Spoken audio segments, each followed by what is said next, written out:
Okay, आज cover करेंगे हम Gauss's law. Yes, Gauss's law. Gauss's law में बहुत कंफ्यूजन देता है। एक्चुअल में गॉसेस लॉ पर जो क्वेश्चंस है ना, वो थ्योरेटिकल और कॉन्सेप्चुअल क्वेश्चंस बनते हैं। यहाँ न्यूमेरिकल का सेक्शन लिमिटेड है। यहाँ से बोर्ड हो, जेई हो, नीट हो, यहाँ से कॉन्सेप्चुअल और थ्योरेटिकल क्वेश्चंस ही आते हैं, बनते ही हैं थ्योरेटिकल और कॉन्सेप्चुअल क्वेश्चंस। इसलिए हमें जो फोकस करना है वो थ्योरेटिकल और कॉन्सेप्चुअल क्वेश्चंस पर करना है। अगर आप बोर्ड के स्टूडेंट हैं तो आप कंप्लीट वीडियो देखिए। और इस लेक्चर को हम 2 पार्ट में डिवाइड करेंगे, गॉसेस पार्ट फर्स्ट और Gauss's part second. First part के अंदर आपको थ्योरी मिलेगी और 1 या 2-3 क्वेश्चंस जो थ्योरी पर बेस्ड होंगे। उसके बाद सेकंड पार्ट के अंदर मैं आपको उस पर बेस्ड गॉसेस लॉ पर जितने भी थ्योरेटिकल और कॉन्सेप्चुअल क्वेश्चंस थे वो कवर करूंगा। तो पार्ट 1 और पार्ट 2 आपको इस गॉसेस लॉ पर मिलेंगे। So hello everyone, welcome back to Ravi defence academy. I am Ravi और मैं आपको इस प्लेटफॉर्म पर फिजिक्स की प्रिपरेशन कराऊंगा। So let get started. अब देखो गॉसेस लॉ, ठीक है।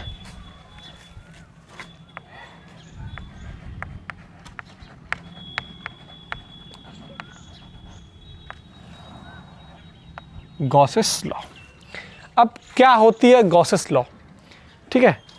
ये मेरे पास यहाँ एक क्लोज बॉडी है, इस तरीके से देखो, ये क्लोज बॉडी है, ठीक है। ये है क्लोज्ड सरफेस, ठीक। क्लोज सरफेस को और क्या बोल देते हैं हम? 3D surfaces. तो क्लोज सरफेस को क्या बोलते हैं? 3D सरफेस भी बोलते हैं। तो पहला क्वेश्चन कि गॉसेस लॉ की जब हम बात करेंगे तो क्या गॉसेस लॉ सिर्फ और सिर्फ 3D सरफेस के लिए है? यस, गॉसेस लॉ सिर्फ और सिर्फ 3D सरफेसेस यानी क्लोज सरफेसेस के लिए ही एप्लीकेबल होगी। ये इसके अलावा किसी सरफेस के लिए एप्लीकेबल नहीं होगी। तो बहुत इंपॉर्टेंट बात जिसको मैं नोट कर देता हूं, Gauss's law is applicable only for close surface, ठीक है। Gauss's law is applicable only for closed surface, यानी क्लोज सरफेस को और क्या बोल देते हैं हम? 3D surfaces. क्लियर है बात? एक पहला पॉइंट तो ये जो कि इंपॉर्टेंट है, गॉसेस लॉ सिर्फ और सिर्फ क्लोज सरफेसेस यानी 3D सरफेसेस के लिए ही अप्लाई होती है। अब देखो, ये मेरे पास एक क्लोज सरफेस है, एक 3D सरफेस है। इसके अंदर एक चार्ज रखा है Q1, ये रहा चार्ज Q1, ठीक है। एक चार्ज रखा है Q2, एक चार्ज रखा है Q3 और एक चार्ज रखा है Q4। मानो ये जो Q2 चार्ज है वो नेगेटिव है, ठीक है। ये कैसा चार्ज है? Negative charge. अब इसके बॉडी के बाहर, outside from the close surface, कुछ चार्जेस और रखे हैं। मानो ये Q5, ये Q6 और ये Q7, ये चार्जेस रखे हैं। तो बॉडी के अंदर कौन से चार्जेस हैं? Q1, Q2, Q3, Q4, जिनमें Q2 नेगेटिव चार्ज मान लिया है मैंने। बॉडी से बाहर कितने चार्जेस हैं? Q5, Q6, Q7। अब देखो, गॉसेस लॉ हमें किसी भी क्लोज सरफेस का नेट फ्लक्स कैलकुलेट करना सिखाता है। क्या सिखाता है? नेट फ्लक्स, कि इस क्लोज सरफेस का नेट फ्लक्स कितना होगा। तो देखो होगा कितना? Phi net. तो जो फाई नेट होगा वो होगा Q net upon epsilon naught. लेकिन Q नेट कौन सा? Q नेट इनसाइड, अंदर वाला, इनसाइड। ये आ गया फाई नेट किसी भी क्लोज सरफेस का, किसी भी क्लोज्ड सरफेस का। अब देखो ये Q नेट, ये जो वर्ड है ना Q नेट और इनसाइड, दोनों बड़े मजेदार हैं, बड़ा समझना बहुत जरूरी है। मैं जितने भी आज तो मैं कॉन्सेप्चुअल और थ्योरेटिकल क्वेश्चन कराऊंगा, अगर ये बात एक बार में समझ में आ गई, बहुत आसान है। देखो ये जो Q नेट है ना, ये सिर्फ और सिर्फ इनसाइड चार्जेस हैं, यानी इन बॉडी यानी जो क्लोज बॉडी है मेरे पास, जो क्लोज सरफेस है, उसके अंदर वाले चार्जेस हैं, बाहर वाले चार्ज से हमें कोई मतलब नहीं है।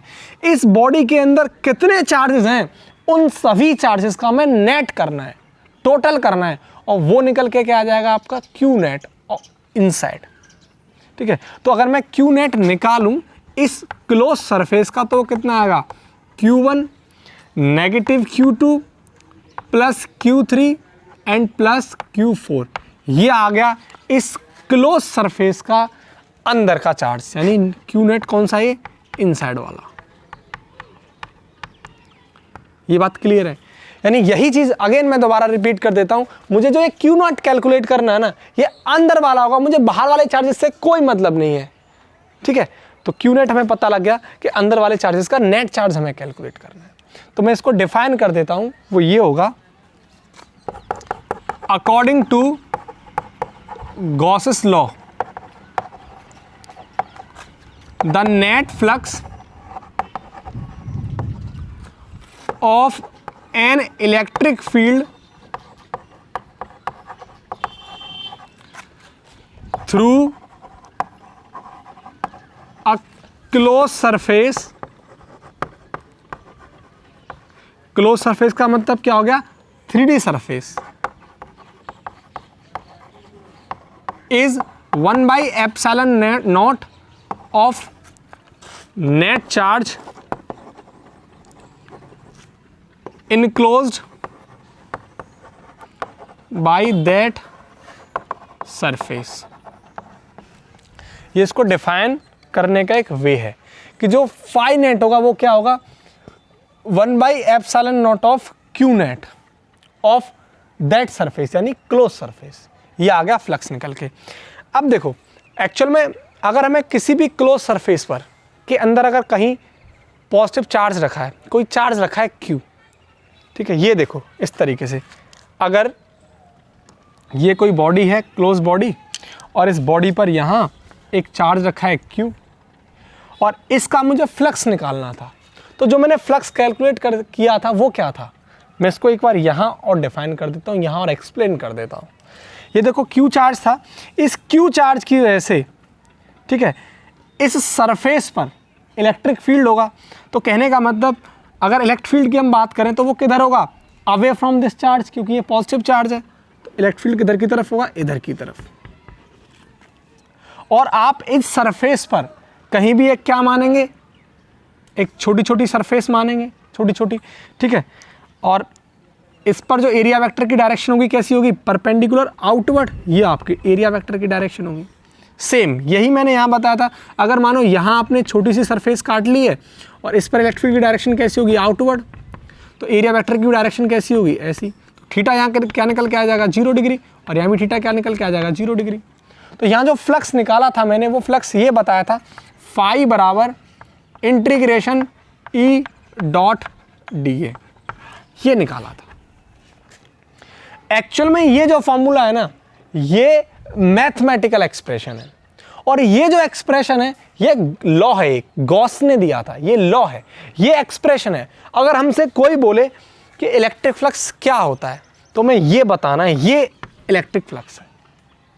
यहां भी हम फाइनेट निकालते हैं और यहां भी फाइनेट निकालते हैं, लेकिन ये एक लॉ है। जब हमसे बोला जाए कि गॉसिस लॉ क्या है, तब हमें ये जवाब देना है, और अगर ये आए कि फ्लक्स क्या होता है, तो हमें ये जवाब देना है। ये बात क्लियर है, क्योंकि हम जनरली ये भी फ्लक्स बता रहा है, ये भी फ्लक्स बता रहा है, तो हम फ्लक्स को यू भी डिफाइन कर देते हैं। नहीं, ये सही नहीं है। सही क्या है, इस मैथमेटिकल एक्सप्रेशन को एक्चुअल में फ्लक्स की बात करें तो ये डिफाइन करना है, और गॉस लॉ की बात करें तो आपको ये डिफाइन करना है, बट दोनों ही नेट फ्लक्स कैलकुलेट करते हैं। ये मैथमेटिकल एक्सप्रेशन है और ये एक लॉ है। अब गॉस ने क्या किया, इस इंटीग्रेशन के लफड़े को ही खत्म कर दिया, इंटीग्रेशन को ही खत्म कर दिया। बहुत दिक्कत आती है इंटीग्रेशन करने में, तो इंटीग्रेशन को खत्म करने के बाद तब इन्होंने इस लॉ को दिया, और सिंपल सा क्या कर दिया, किसी भी क्लोज बॉडी के अंदर का नेट चार्ज फाइंड आउट करो, फ्लक्स लो। किसी बॉडी के अंदर का नेट चार्ज फाइंड आउट करो, फ्लक्स लो, दैट्स इट। यही था, किसी बॉडी के अंदर का अगेन इनसाइड नॉट आउटसाइड, अंदर का नेट चार्ज निकालो आप, फ्लक्स फाइंड आउट हो गया। अब आपको इंटीग्रेशन नहीं करना, क्लियर है ना। तो आपको इस फॉर्मूले का कोई यूज नहीं है, मतलब नहीं रखना हमें इससे, हमें सिर्फ फ्लक्स निकालना है, तो इससे काम चलाएंगे, ठीक है। अब देखो, अगर आप फाई की वैल्यू ये भी है और फाई की वैल्यू ये भी है, तो मैं कैसा बोल सकता हूं कि फाई ईडीए बराबर Q net upon epsilon not. Yes, देखो यहां मैं यू भी बोल सकता हूं,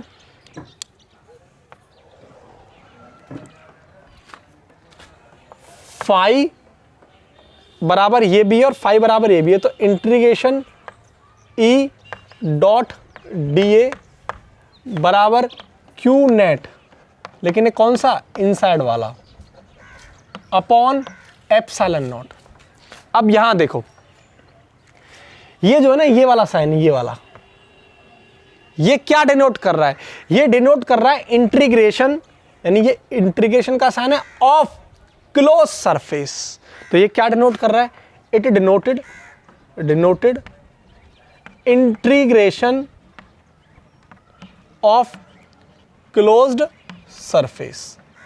एक बात तो ये क्लियर है। दूसरा, ये जो नेट चार्ज है कौन सा है, अंदर वाला, ये दूसरा factor.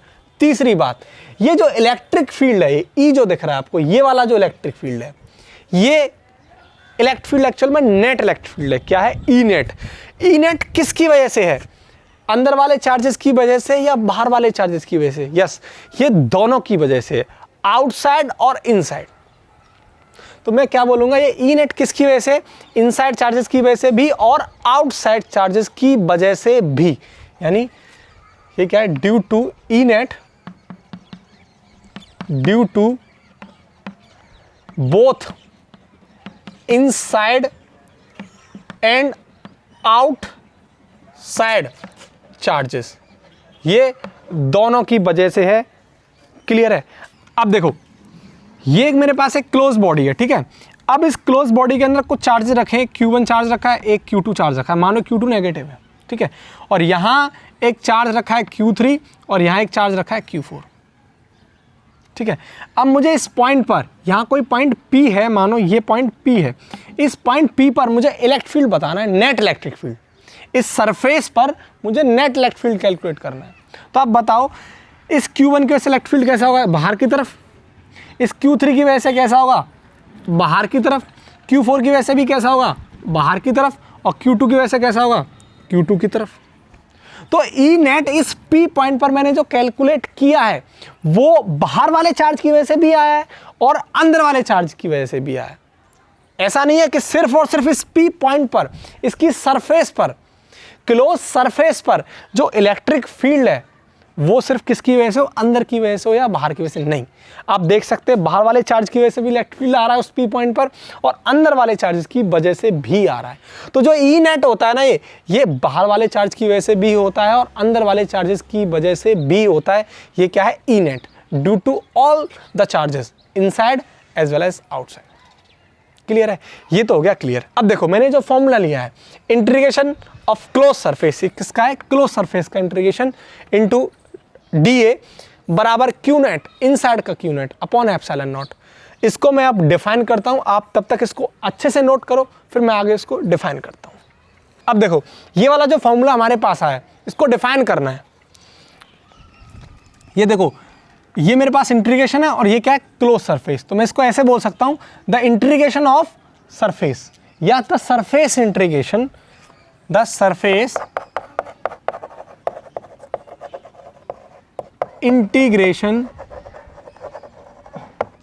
of an electric field due to all the charges, both inside and outside the surface, over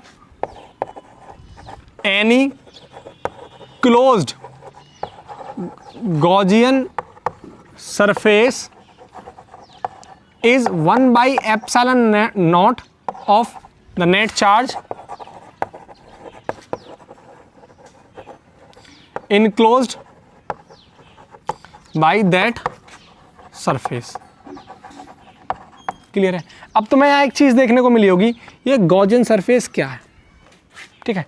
तो पहले सिंपल सा डेफिनेशन है, the surface integration of electric field due to all the charges, यानी मैंने बताया था ये क्या है, ई नेट है, सभी चार्जेस की वजह से, बोथ इनसाइड एंड आउटसाइड, ठीक है, is 1/ε0 of net charge enclosed by that surface, जिस सरफेस के क्या है, अंदर है, क्लियर है। अब देखो गॉसियन सरफेस क्या होता है, ये मेरे पास एक क्लोज बॉडी है, ठीक है। अब इस क्लोज बॉडी के अंदर कुछ चार्ज रखे थे Q1 और Q2 इस तरीके से मानो, ठीक है। तो ये जो बॉडी है ना, ये जो सरफेस है, ये वाली जो सरफेस है, ये वाली, ठीक है, इसी को हम गॉसियन सरफेस भी कहते हैं। क्या कहते हैं, गॉसियन सरफेस। तो क्लियर है ना। तो जो क्लोज सरफेस होती है, क्लोज सरफेस को ही हम गॉसियन सरफेस ही कहते हैं, क्योंकि ये जो लॉ था गॉस ने दिया था और उस सरफेस को, क्लोज सरफेस को गॉसियन सरफेस नाम रख दिया था। तो क्लोज सरफेस को हम क्या बोल देते हैं, गॉसियन सरफेस भी कह देते हैं, ठीक है ना। अब हम जो मैंने आपको गॉस लॉ बताई थी, यानी गॉस लॉ क्या थी, ये थी फाई नेट बराबर किसी क्लोज सरफेस का क्यू नेट इनसाइड अपॉन ε0। इसको मुझे क्या करना है, मुझे इसको ड्राइव करना है, प्रूफ करना है। एक लॉ को क्या बताना है, इसको एक्सप्लेनेशन को प्रूफ करके लाना है, ठीक है। इसको अच्छे से नोट करो, फिर मैं गॉस लॉ को ड्राइव करता हूँ, प्रूफ करता हूँ, ठीक है। देखो अब मुझे गॉस लॉ को ड्राइव करना है, ठीक है ना, उसको प्रूफ करना है। वैसे तो यार किसी लॉ का कोई प्रूफ नहीं होता, ठीक है ना, लेकिन एग्ज़ाम में आता है तो हमको उसको प्रूफ करके आना है, ठीक है ना। देखो ये एक मेरे पास क्लोज सरफेस, क्लियर है। अब इस क्लोज सरफेस के अंदर कोई चार्ज रखा है यहाँ पर Q, ठीक है, ये रहा Q चार्ज। अब इस सरफेस की वजह से इसके अंदर जो चार्ज रखा है Q, उसकी वजह से कितना फ्लक्स पास हो रहा होगा, इसके अंदर से कितना फ्लक्स पास हो रहा होगा। तो फ्लक्स पासिंग थ्रू सरफेस, ये हमें बताना है, फ्लक्स पासिंग थ्रू सरफेस। अब देखो हम क्या करेंगे, इस सरफेस पर एक छोटी छोटी सरफेसेस कट कर लेंगे, इस तरीके से, इस तरीके से बहुत सारी सरफेसेस कट कर लेंगे। अब देखो यहाँ से यहाँ तक की जो रेडियस है इस चार्ज की, वो r मान लेते हैं, ये भी r डिस्टेंस पर है और ये भी क्या है, r डिस्टेंस पर। इस तरीके से और भी हम कट कर सकते हैं, यानी ये भी कट कर सकते हैं। ये क्या है, इसको हम रेडियस मान लेंगे r, क्लियर है। अब देखो इस पॉइंट पर यहाँ अगर मैं आपसे बोलूँ एरिया वेक्टर की डायरेक्शन किधर होगी, तो एरिया वेक्टर हमेशा किसी भी क्लोज सरफेस के परपेंडिकुलर होगा, किसी भी क्लोज सरफेस के परपेंडिकुलर आउटवर्ड होगा। तो यहाँ जो एरिया वेक्टर होगा वो क्या होगा, परपेंडिकुलर आउटवर्ड। ये होगा एरिया वेक्टर की डायरेक्शन, ठीक है ना। ये होगी एरिया वेक्टर की डायरेक्शन, यानी क्या होगी, परपेंडिकुलर आउटवर्ड। ये कैसी होगी, परपेंडिकुलर आउटवर्ड एरिया वेक्टर की डायरेक्शन। ये कैसी होगी, परपेंडिकुलर आउटवर्ड किसकी, एरिया वेक्टर की डायरेक्शन, ठीक है ना। अब ये पॉजिटिव चार्ज है तो इसकी वजह से जो इलेक्ट्रिक फील्ड किधर की तरफ होगा, वो away from the positive charge. तो इलेक्ट्रिक फील्ड भी किधर की तरफ होगा, इधर की तरफ, यानी इलेक्ट्रिक फील्ड भी कैसा होगा, यूं,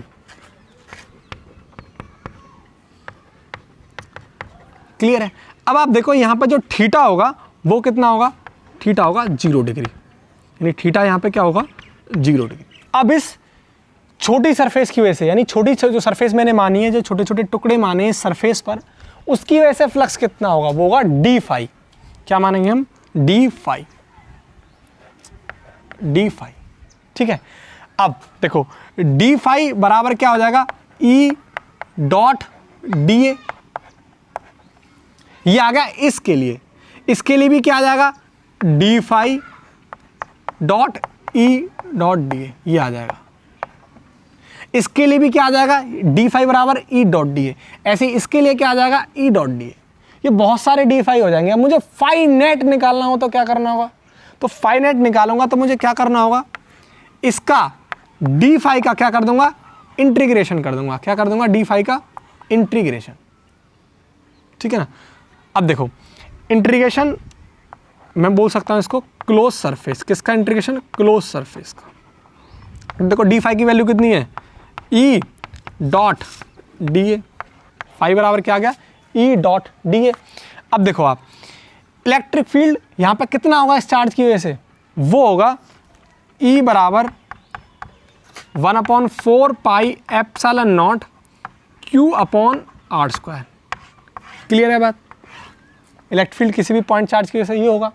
अब देखो ये कांस्टेंट है, ये तो हर जगह यहाँ भी इतना होगा, यहाँ भी इतना होगा, सरफेस पर यहाँ भी इतना होगा, तो कांस्टेंट को मैं बाहर निकाल लेता हूँ, ये ई आ गया बाहर, अंदर क्या बचा? D A. अब आप बताओ डी ए का इंटीग्रेशन क्या हो जाएगा? ए, और इसका एरिया कितना निकल जाएगा? 4 पाई आर स्क्वायर। तो ये कितना आ जाएगा? ई की वैल्यू मैं पुट कर देता हूँ 1/4 pi epsilon naught Q upon R square into area की वैल्यू कितनी आएगी? इसकी एरिया कितना होगा? 4 pi R square. R square से आर स्क्वायर खत्म, 4 पाई से 4 पाई खत्म, बचा क्या मेरे पास? क्यू अपॉन एप्सिलॉन नॉट, ये आ गया 5। अब देखो ये क्यू कौन सा है? अंदर वाला, ठीक है ना। ये क्या है? क्यू कौन सा है? अंदर वाला, नेट चार्ज।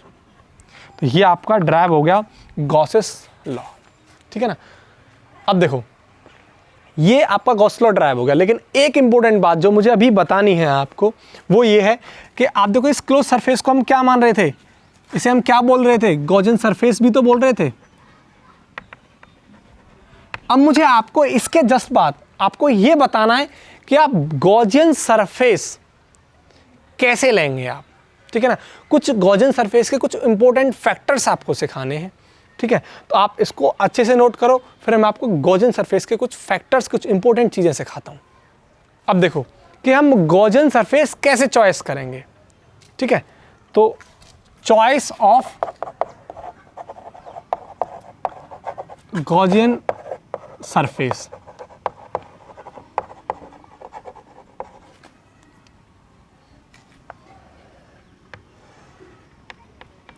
ठीक है। तो फॉर एन आइडियल, आइडियल का मतलब हो गया यूजफुल गॉसियन सरफेस, ठीक है। अब देखो पहला पॉइंट क्या है? पहला पॉइंट ये है, अगर आपके पास कोई भी क्लोज सरफेस है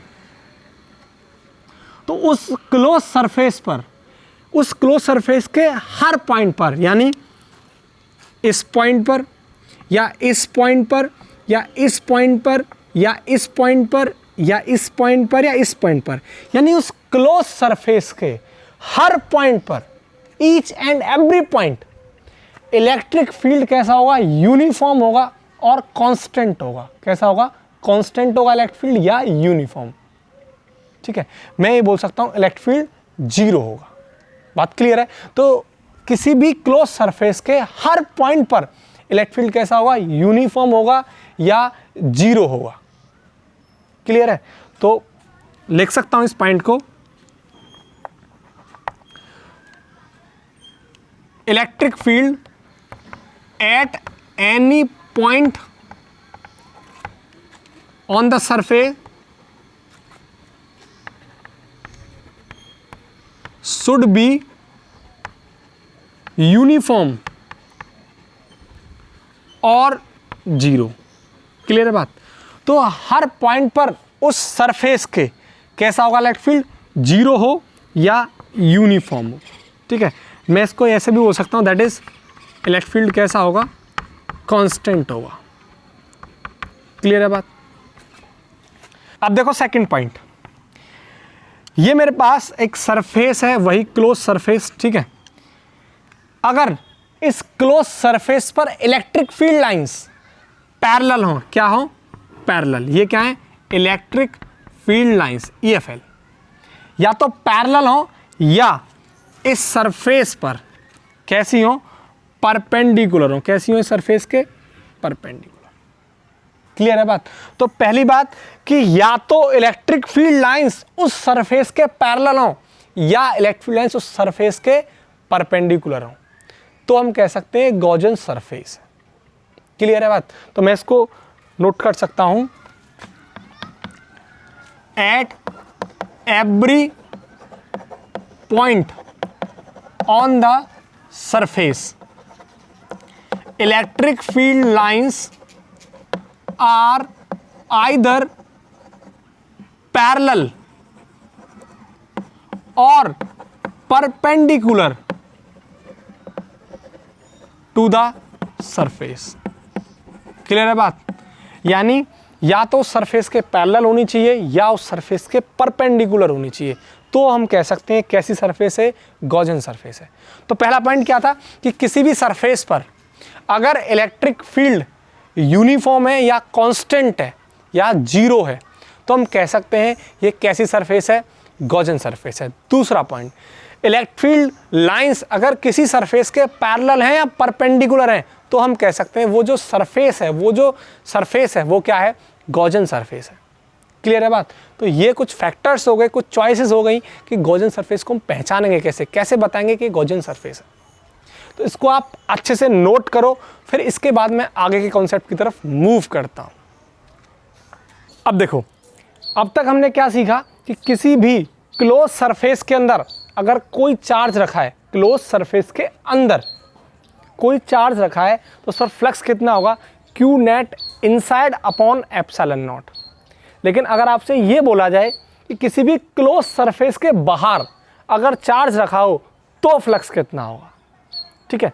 देखो, ये एक क्लोज सरफेस है, ठीक। अब जो चार्ज रखा है वो इससे बाहर रखा है, यहाँ कोई चार्ज रखा है क्यू, तो फ्लक्स पूछ रहा है कितना फ्लक्स होगा। तो जो फ्लक्स होगा वो होगा फाई नेट, यानी नेट फ्लक्स होगा जीरो। कितना होगा, जीरो। कितना होगा फ्लक्स, नेट फ्लक्स जीरो होगा जब किसी क्लोज सरफेस के बाहर अगर चार्ज रखा है तो। अब क्यों होगा वो देखते हैं।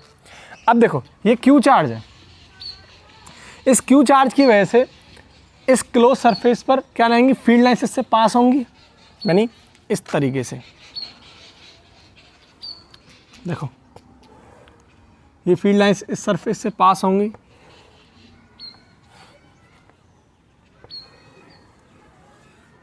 ठीक है। अब आप देखो, अगर मैं ये तो अंदर जा रही है इसके और यहां से क्या कर रही है, बाहर निकल रही है सरफेस से, ठीक है। अब मैं यहां एक छोटा सा टुकड़ा ले लूं इस सरफेस का, ये वाला, और यहां एक छोटा सा टुकड़ा ले लूं ये वाला। अगर मैं इसके लिए यहां पर फ्लक्स निकालूं और इसके लिए यहां पर फ्लक्स निकालूं, ठीक है, तो देखो आप, यहां अगर मैं बोलूं इस सरफेस के लिए, जो छोटी सी सरफेस मैंने मानी है, यहां भी मान सकते हैं आप छोटी सी सरफेस कहीं भी, ठीक है। इस सरफेस पर जो एरिया वेक्टर की जो डायरेक्शन होगी वो परपेंडिकुलर आउटवर्ड होगी किसी भी क्लोज सरफेस के लिए, तो वो कैसी होगी, इस तरीके से डी। और इलेक्ट्रिक फील्ड किसकी डायरेक्शन होगी, इलेक्ट्रिक फील्ड की इधर की तरफ जा रहा है इलेक्ट्रिक फील्ड, तो ये इलेक्ट्रिक फील्ड की डायरेक्शन, कोई प्रॉब्लम, ठीक। अब देखो, अब इस पर एरिया वेक्टर की डायरेक्शन कैसी होगी, सरफेस पर जो मैंने मानी है परपेंडिकुलर आउटवर्ड, ये डी है। इलेक्ट्रिक फील्ड भी किधर जा रहा है, इधर की तरफ। अगर आप देखें, यहाँ एरिया वेक्टर और इलेक्ट्रिक फील्ड दोनों अपोजिट डायरेक्शन में, और यहाँ दोनों area vector and electric field same direction में, तो यहाँ फ्लक्स थीटा की वैल्यू जो होगी, यहाँ जो थीटा की वैल्यू होगी वो कितनी होगी, 0 डिग्री, और यहाँ दोनों के बीच में एंगल कितना होगा, वो होगा 180 डिग्री। कितना होगा, 180 डिग्री। देखो, मैं फ्लक्स कैलकुलेट कर देता हूँ इसके लिए, तो फाई बराबर हो जाएगा E D A cos theta, और थीटा की वैल्यू कितनी है 180, और कॉस 180 की वैल्यू कितनी हो जाएगी माइनस, तो ये आ जाएगा minus E D A.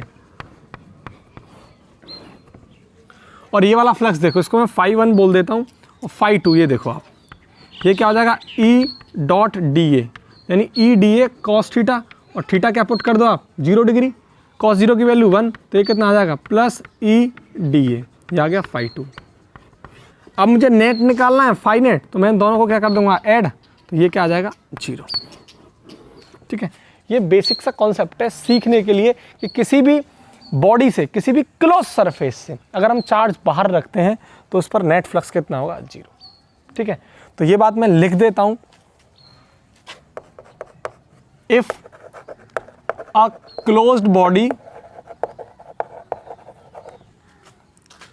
not enclosing any charge placed in electric field, either uniform or non-uniform electric field. Total flux link with it 0। Clear है बात? तो अगर किसी भी सरफेस, किसी भी क्लोज सरफेस से अगर बाहर रखा है चार्ज, तो उस पर जो नेट फ्लक्स होगा वो कितना होगा? 0 होगा। ठीक है, एक तो ये हो गया पॉइंट। अब आप इसको अच्छे से नोट करो, फिर मैं आगे के कॉन्सेप्ट की तरफ मूव करता हूँ। अब देखो, अब मैं आपको कुछ पॉइंट्स बताऊंगा जिन पर इलेक्ट्रिक फ्लक्स किस पर डिपेंड करेगा और किस फैक्टर्स पर डिपेंड नहीं करेगा। ठीक है, देखो आप, ये मेरे पास कुछ 3D सरफेसेस हैं। ये मेरे पास सिलेंडर है,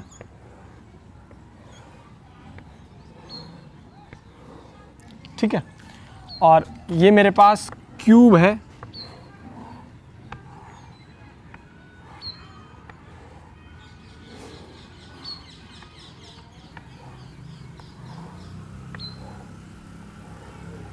ये स्फीयर है। अब देखो, ये सिलेंडर, ये क्यूब और ये स्फीयर। अब अगर इनके अंदर चार्ज रखा है क्यू, ठीक है, इनके सेंटर पर चार्ज रखा है क्यू, यानी यहाँ अंदर क्या रखा है? Charge Q. तो उस पर नेट फ्लक्स कितना होगा? तो मैंने बताया था कि कोई भी 3D सरफेस हो, कोई भी 3D सरफेस यानी कोई भी क्लोज सरफेस हो, उसके अंदर अगर चार्ज रखा है, उसके अंदर अगर चार्ज रखा है, तो उस पर नेट फ्लक्स हमेशा कितना होगा? नेट फ्लक्स होगा phi net Q upon epsilon naught. ये क्यू कौन सा? अंदर का, इनसाइड वाला। और यहाँ रखा है क्यू, तो क्यू नेट कितना हो जाएगा? Q upon epsilon naught. ये बात क्लियर है? तो कहने का मतलब, आप देख रहे हैं सिलेंडर है या क्यूब है या स्फीयर है, इन तीनों की अगर आप शेप देखें तो अलग अलग है। तो कहने का मतलब फ्लक्स शेप पर डिपेंड नहीं करता। होनी चाहिए 3D सरफेस, उससे शेप से कोई मतलब नहीं है। तो पहला पॉइंट क्या है कि फ्लक्स शेप पर डिपेंड नहीं करता। दूसरा, एक और पॉइंट है कि flux does not depend upon shape and size of the body of the 3D surfaces. अब मैं आपको साइज की बात बताता हूं, पहले पॉइंट लिखता हूं। Flux does not depends on shape and size of the 3D surface, या मैं बोलूं क्लोज सरफेस।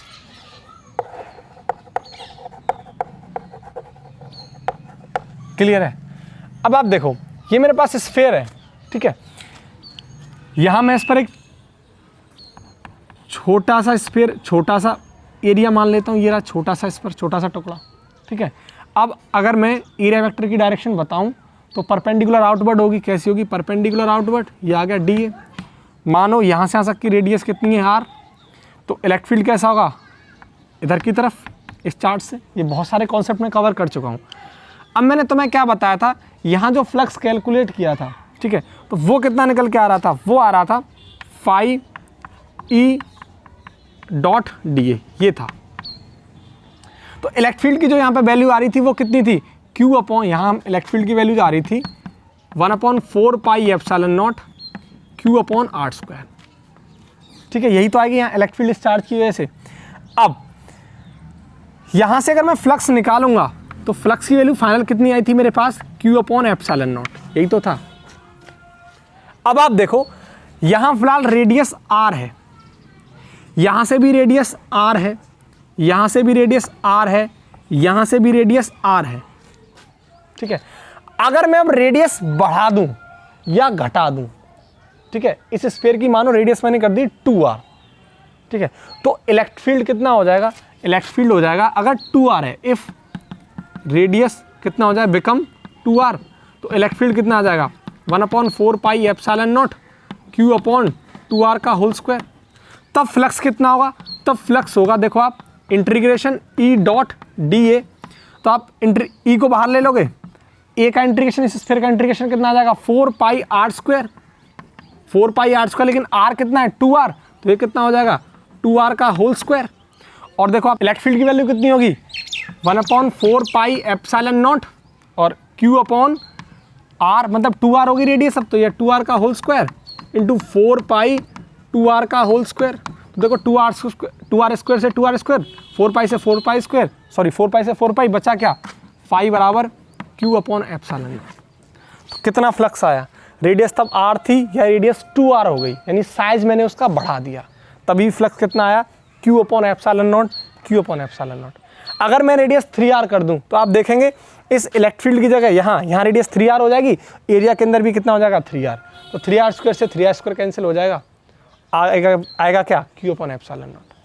कहने का मतलब ये साइज पर भी डिपेंड नहीं करता, इतना ही निकल के आएगा। तो यार देखो गॉसेस थ्योरम इतना ब्यूटीफुली डिजाइंड है ना, सिर्फ आपको इतना पता होना चाहिए कि किसी भी क्लोज सरफेस के अंदर चार्ज कितना है, इनसाइड नेट चार्ज कितना है, आप फ्लक्स कैलकुलेट कर सकते हैं। ना तो वो शेप पर डिपेंड करता, ना साइज पर डिपेंड करता ऑफ 3D सरफेसेस। क्लियर है बात, तो ये शेप और साइज पर डिपेंड नहीं करता। क्लियर। अब देखो दूसरा पॉइंट किस पर डिपेंड करता है, तो इलेक्ट्रिक फ्लक्स डिपेंड करता है कि इस क्लोज सरफेस के अंदर चार्ज, इनसाइड चार्ज कितना है, यानी इनसाइड चार्ज पर डिपेंड करता है। ठीक है, तो मैं सेकंड पॉइंट लिख देता हूं, flux depends on only enclosed charge. ठीक है, किस पर डिपेंड करता है, सिर्फ और सिर्फ फ्लक्स उस बॉडी के 3D सरफेस के अंदर कितना चार्ज है उस पर फ्लक्स डिपेंड करेगा, ना वो शेप पर डिपेंड करेगा, ना वो साइज पर डिपेंड करेगा। क्लियर है। अब आप इसको अच्छे से नोट करो, फिर मैं आगे के कॉन्सेप्ट की तरफ मूव करता हूं। अब देखो एक क्वेश्चन है, सिंपल सा क्वेश्चन है कि एक कोई क्लोज सरफेस है, ठीक है, ये कोई क्लोज सरफेस है, इस क्लोज सरफेस के अंदर डायपोल रखा हुआ है। क्या रखा हुआ है, डायपोल, एक नेगेटिव चार्ज और एक पॉजिटिव चार्ज, ये डायपोल रखा हुआ है। तो बोल रहा है नेट फ्लक्स कितना होगा, फाई नेट कितना होगा, तो what is electric flux passing through this surface, कितना फ्लक्स होगा जब किसी क्लोज सरफेस के अंदर डायपोल रखा है। तो देखो अभी मैंने बताया था कि फ्लक्स किस पर डिपेंड करता है, सिर्फ और सिर्फ उस बॉडी के अंदर नेट चार्ज कितना है इस पर डिपेंड करता है। तो मैं फ्लक्स निकलवा रहा है, तो फ्लक्स निकाल दो, फ्लक्स कितना हो जाएगा Q net inside upon epsilon not. आप देखो Q नॉट कितना आ जाएगा, यहाँ से Q नेट आ जाएगा 0, क्योंकि -Q + Q 0, तो फ्लक्स कितना हो जाएगा 0। बात क्लियर है। तो एक तो ये क्वेश्चन होगा कि अगर किसी भी क्लोज सरफेस के अंदर डायपोल रखा है तो उस पर नेट चार्ज 0 होगा, अगर नेट चार्ज 0 होगा तो फ्लक्स भी इस पर क्या होगा 0। लेकिन एक बहुत मैं अमेजिंग कॉन्सेप्ट अब तो मैं सिखाने जा रहा हूँ, जो कि कई बार डाउटफुल भी होता है, लेकिन आज उस कॉन्सेप्ट पर क्वेश्चन के साथ अपना अच्छे से पकड़ मजबूत करेंगे। देखो क्वेश्चन क्या है, यानी ये कॉन्सेप्ट क्या है, कॉन्सेप्ट मैं लिख देता हूं तब आपको एक्सप्लेन करूंगा। If electric flux is 0 that does not mean electric field is 0। कहने का मतलब ये है कि इलेक्ट्रिक फ्लक्स 0 है, तो इसका मीनिंग, इसका मतलब ये नहीं है कि इलेक्ट्रिक फील्ड भी 0 होगा। अगेन, अगर फ्लक्स 0 है तो इसका मीनिंग ये नहीं है कि इलेक्ट्रिक फील्ड भी 0 होगा, बिल्कुल नहीं। एक्चुअल में है क्या ना कि फ्लक्स एक स्केलर फिजिकल क्वांटिटी है। कैसी है, स्केलर फिजिकल क्वांटिटी। और देखो इलेक्ट्रिक फील्ड कैसी क्वांटिटी है, वेक्टर फिजिकल क्वांटिटी है। यार दोनों चीज़ें ही अलग हैं, वो स्केलर है, ये वेक्टर है, ठीक है ना। ये जो फाई है वो क्या है, स्केलर है, और ये इलेक्ट्रिक फील्ड क्या है, वेक्टर है, दोनों क्वांटिटी अलग है। अब आप इसको अच्छे से समझो, इसको बहुत अच्छे से डीपली समझना है कि अगर इलेक्ट्रिक फ्लक्स जीरो है तो इस बात का मीनिंग ये नहीं है कि इलेक्ट्रिक फील्ड भी जीरो होगा। हम क्या करते हैं कि फील्ड जीरो हुआ, इलेक्ट्रिक फ्लक्स जीरो हुआ तो फील्ड भी जीरो हो जाएगा, नहीं, बिल्कुल नहीं। देखो कैसे हम इस कॉन्सेप्ट को कवर करते हैं। अब मानो यहां पर आप देख रहे हैं डायपोल इस सिस्टम के अंदर किसी क्लोज सरफेस के अंदर रखा है तो उस पर फाई जीरो है, ठीक है, तो क्या इस पर इलेक्ट्रिक फील्ड जीरो होगा? तो ध्यान से देखो, अब देखो ये नेगेटिव चार्ज है, ये पॉजिटिव चार्ज है, तो कुछ इलेक्ट्रिक फील्ड लाइंस क्या कर रही होंगी, इस पॉजिटिव चार्ज की तरफ आ रही होंगी, इस तरीके से आ रही होंगी, ठीक है। अब पॉजिटिव से इलेक्ट्रिक फील्ड लाइंस कुछ नेगेटिव की तरफ जा रही होंगी। ये मैंने आपको इलेक्ट्रिक फील्ड लाइंस के लेक्चर में बहुत अच्छे से एक्सप्लेन किया डायग्राम, ठीक है। इस तरीके से ये नेगेटिव चार्ज की तरफ टर्मिनेट कर रही होंगी और कुछ इलेक्ट्रिक फील्ड लाइंस नेगेटिव की तरफ भी आ रही होंगी। तो क्या इस बात का मीनिंग ये है कि यहां इस सरफेस पर, मैं सरफेस पर, इस सरफेस पर यहां इस सरफेस के हर पॉइंट पर इलेक्ट्रिक फील्ड जीरो होगा? नहीं, बिल्कुल नहीं। इस बात का मीनिंग ये नहीं है कि इलेक्ट्रिक फील्ड जीरो होगा। मतलब अगर आप एक क्वेश्चन के थ्रू इस चीज़ को समझें, आप देखो ये कोई सरफेस है, ठीक है, इस सरफेस के अंदर एक चार्ज रखा है, वही -Q1 और एक रखा है Q2 और एक बाहर चार्ज रखा है Q डैश या Q3 बोल दो, Q3 चार्ज रखा है, ठीक है, जो कि पॉजिटिव है। अब मुझसे बोला जाए कि इस पर इलेक्ट्रिक फील्ड कितना होगा, क्या इलेक्ट्रिक फील्ड जीरो होगा? आप देखो इस सरफेस पर, यहाँ मैंने इस सरफेस पर एक पॉइंट P मान लिया, इस पॉइंट P पर मुझे इलेक्ट्रिक फील्ड कैलकुलेट करना है। तो देखो नेगेटिव चार्ज की वजह से जो इलेक्ट्रिक फील्ड होगा वो किधर होगा, टूवार्ड्स नेगेटिव, और पॉजिटिव की वजह से कैसा होगा, अवे फ्रॉम पॉजिटिव Q2, और Q3 की वजह से कैसा होगा, बाहर Q3 से दूर। तो क्या इस पॉइंट पर इलेक्ट्रिक फील्ड जीरो हुआ? नहीं। और हम इतना भी सीख के आते हैं कि डायपोल की एक्सिस पर या इक्वेटोरियल लाइन पर इलेक्ट्रिक फील्ड नॉन जीरो होता है, जीरो नहीं होता, हमने पढ़ा है। आपको मैंने सिखाया है कि किसी भी डायपोल की एक्सिस पर इलेक्ट्रिक फील्ड कितना होगा, 2p/r3, k 2p/r3, और इक्वेटोरियल लाइन पर कितना होगा, kp/r3। तो क्या फ्लक्स जीरो होने से वहाँ इलेक्ट्रिक फील्ड जीरो हो गया? बिल्कुल नहीं। तो कहने का मीनिंग ये है, आप यहाँ देखो इस p पॉइंट पर ये डायपोल है, इसका नेट चार्ज जीरो है, यानी इसका फ्लक्स जीरो है, इस सिस्टम का फ्लक्स जीरो है, क्योंकि फ्लक्स के अंदर नेट चार्ज कौन सा देखा जाता है, इनसाइड वाला। तो inside charge, net charge zero है तो फ्लक्स जीरो है। लेकिन हम इलेक्ट्रिक फील्ड किसकी वजह से बताते हैं, इनसाइड चार्ज और आउटसाइड चार्ज, यानी दोनों की वजह से इलेक्ट्रिक फील्ड होता है, ई नेट। मैंने आपको ये भी समझाया है कि जो इलेक्ट्रिक फील्ड होगा वो अंदर वाले चार्जेस की वजह से भी होता है और बाहर वाले चार्जेस की वजह से भी होता है, लेकिन फ्लक्स सिर्फ और सिर्फ अंदर वाले नेट चार्ज की वजह से ही होगा। तो आप देखो अंदर फ्लक्स इन दोनों चार्जेस की वजह से इस पर जो फ्लक्स है वो जीरो हो गया, लेकिन इलेक्ट्रिक फील्ड जीरो नहीं होगा। क्लियर है बात? तो ये कॉन्सेप्ट अच्छे से क्लियर हो जाना चाहिए। इलेक्ट्रिक फ्लक्स जीरो होगा, इस बात का मीनिंग ये नहीं है कि इलेक्ट्रिक फील्ड भी जीरो होगा। आप इस क्वेश्चन से अच्छे से इस चीज़ को समझ सकते हैं, ठीक है। देखो क्वेश्चन नंबर 1 कि मेरे पास एक कोई क्लोज सरफेस है, उस क्लोज सरफेस के अंदर दो चार्जेस रखे हैं, Q1 चार्ज है, Q2 चार्ज है, ठीक है। तो uh close surface S enclose two charges Q1 and Q2 and so on if Q3 is also charge outside it, यानी Q3 कहाँ रखा है, बाहर रखा है। Then the electric field at point P, इस P पॉइंट पर इलेक्ट्रिक फील्ड किधर होगा, कितना होगा? तो वो Q1 पर डिपेंड करेगा या Q2 पर डिपेंड करेगा या Q1 Q2 दोनों पर डिपेंड करेगा या सिर्फ Q1 Q2 Q3 पर डिपेंड करेगा या जीरो होगा। तो बेसिक सा क्वेश्चन मैंने तुम्हें थ्योरी के अंदर कराया था कि इलेक्ट्रिक फील्ड जो ई नेट होता है वो इनसाइड चार्जेस और आउटसाइड चार्जेस दोनों पर डिपेंड करता है, दोनों की वजह से होता है। फ्लक्स सिर्फ और सिर्फ इनसाइड चार्जेस की वजह से होता है।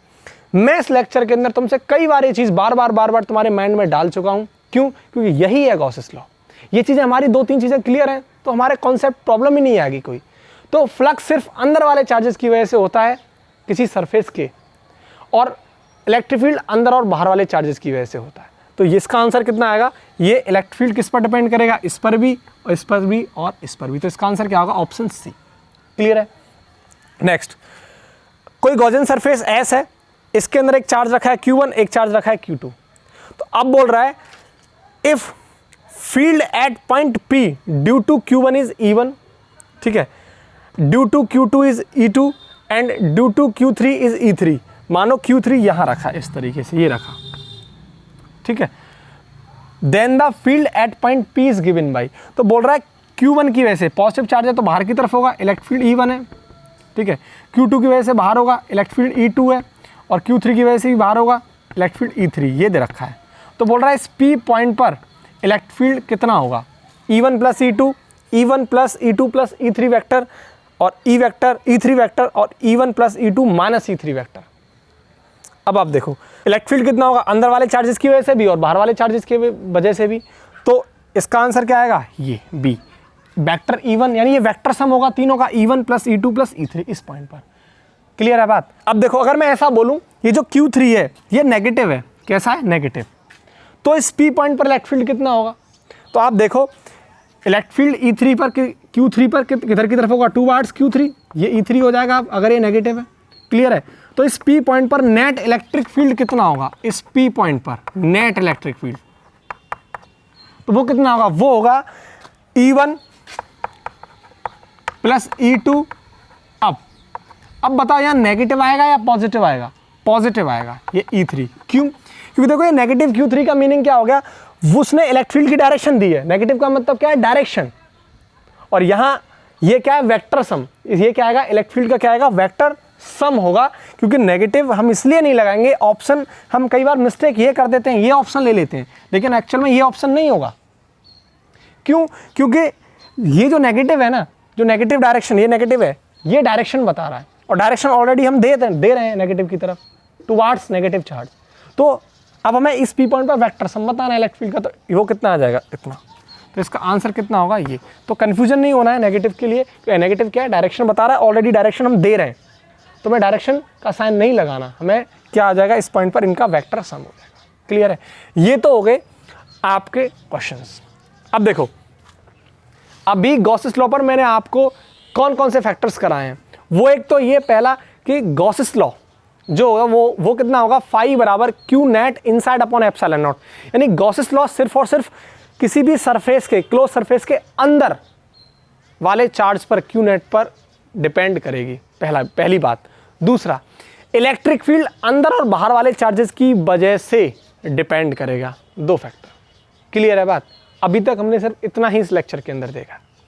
अब देखो अभी गॉसेस लॉ की थ्योरी कवर हो गई है, कुछ क्वेश्चंस, कुछ 3-4 क्वेश्चंस कवर हो गए। तो आपको इस लेक्चर के बाद जो सेकंड लेक्चर आएगा, गॉसेस लॉ का सेकंड पार्ट आएगा, उसमें इसके बोर्ड लेवल के, जे मेंस लेवल के और नीट लेवल के आपको सभी गॉसेस लॉ पर बेस्ड क्वेश्चंस मिलेंगे। ठीक है ना। जैसे क्यूब पर क्वेश्चंस बनते हैं, क्यूब पर बेस्ड क्वेश्चन बनते हैं। जैसे मैं आपसे बोलूं, ये मेरे पास एक क्यूब रखा है, ठीक है, यहाँ अगर यहाँ इसके सेंटर पर चार्ज रखा है तो फ्लक्स कितना होगा, इसकी एज पर यहाँ चार्ज रखा है तो फ्लक्स कितना होगा, इसके किसी एक वर्टेक्स पर चार्ज रखा है तो फ्लक्स कितना होगा, इस टाइप के सवाल। तो बहुत सारे क्वेश्चंस और इससे भी अपर लेवल के क्वेश्चंस वो हम नेक्स्ट वीडियो के अंदर कवर करेंगे। वीडियो अच्छी लगी हो तो वीडियो को लाइक करें, वीडियो को ज़्यादा से ज़्यादा शेयर करें और चैनल को सब्सक्राइब करना ना भूलें और बेल आइकन को जरूर प्रेस करें ताकि मेरी हर वीडियोज़ की नोटिफिकेशन आपको तुरंत मिल जाए। Thank you so much.